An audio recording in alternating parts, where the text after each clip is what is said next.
आज के वीडियो में हम जानने वाले हैं कि स्टॉक मार्केट क्या होता है, participate of stock market, regulator of stock market, share क्या होता है और कंपनियां शेयर को क्यों इशू करती है और लोग शेयर को क्यों खरीदते हैं। तो दोस्तों सबसे पहले मार्केट का मतलब समझते हैं। मार्केट एक ऐसी जगह होती है जहां पर लोग अपने इंटरेस्ट के हिसाब से गुड्स एंड सर्विसेज को बाय सेल करते हैं। मार्केट के अंदर मेन प्रकार से दो पार्टिसिपेट होते हैं, एक बायर और दूसरा सेलर। इसके अलावा एक और पार्टिसिपेट होता है जिसको हम मेडिटर कहते हैं। मेडिटर बायर और सेलर के बीच की कड़ी होती है। ये बायर को सेलर अवेलेबल करवाता है और सेलर को बायर अवेलेबल करवाता है और इसके लिए वो दोनों साइड से कुछ अपना कमीशन चार्ज करता है, जिसे इसका इंटरेस्ट कहते हैं। अब दोस्तों हर मार्केट के लिए मेडिटर की जरूरत नहीं होती है, लेकिन कुछ ऐसे मार्केट्स होते हैं जिनमें ट्रेड करने के लिए मेडिटर की आवश्यकता होती है, जैसे stock market, SEBI rules and regulation, क्योंकि हम बिना ब्रोकर के यहाँ पर ट्रेड नहीं कर सकते। सेबी एक गवर्नमेंट बॉडी है जो शेयर मार्केट की हर एक एक्टिविटी को रेगुलेट करती है। इसका पूरा नाम security exchange board of India है। हम यहाँ पर जो मेडिटर होता है उसे ब्रोकर बोलते हैं, जो कि स्टॉक एक्सचेंज का मेंबर होता है। स्टॉक एक्सचेंज के थ्रू ही हम शेयर को बाय और सेल कर सकते हैं। इंडिया में मेन प्रकार से दो स्टॉक एक्सचेंज है। पहला बीएससी मतलब बॉम्बे स्टॉक एक्सचेंज और दूसरा एनएससी मतलब नेशनल स्टॉक एक्सचेंज। अब हम यहाँ पर मार्केट का मतलब समझ चुके हैं। अब जब इस मार्केट वर्ड के साथ कोई स्पेशल वर्ड जुड़ जाता है तो वो एक इम्पोर्टेंट मार्केट कहलाता है। जैसे मार्केट के आगे अगर हम बुक जोड़ दें तो ये एक प्रकार से स्पेसिफाई मार्केट कहलाएगा,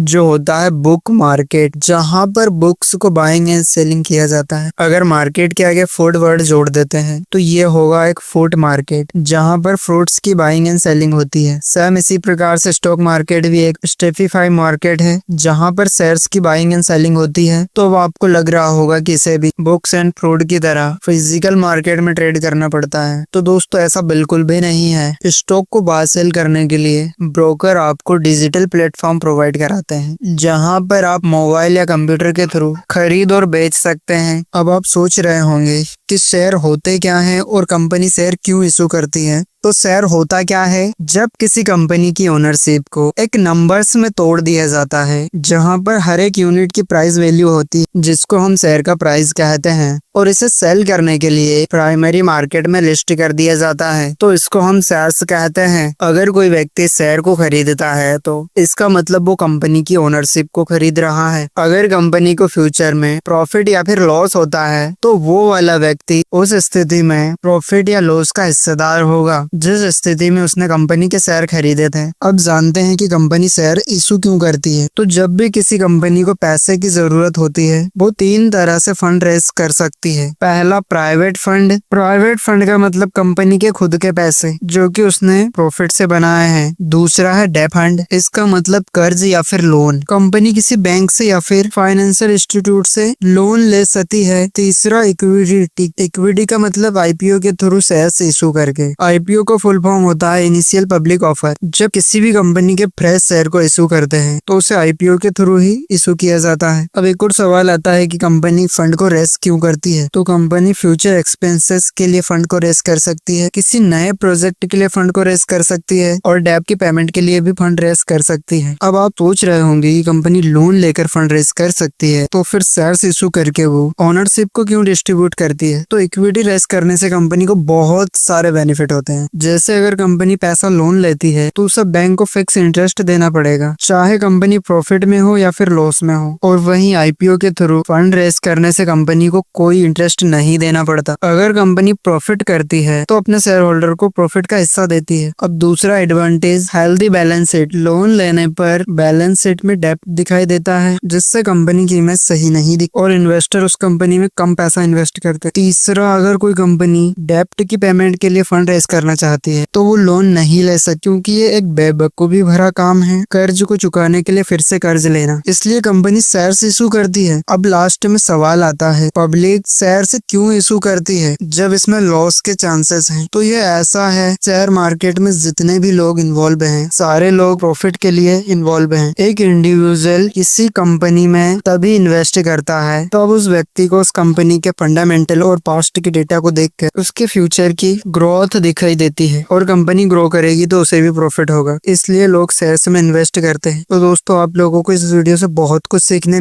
को मिला होगा। दोस्तों मिलते हैं नेक्स्ट वीडियो में, तब तक के लिए थैंक्स फॉर वॉचिंग।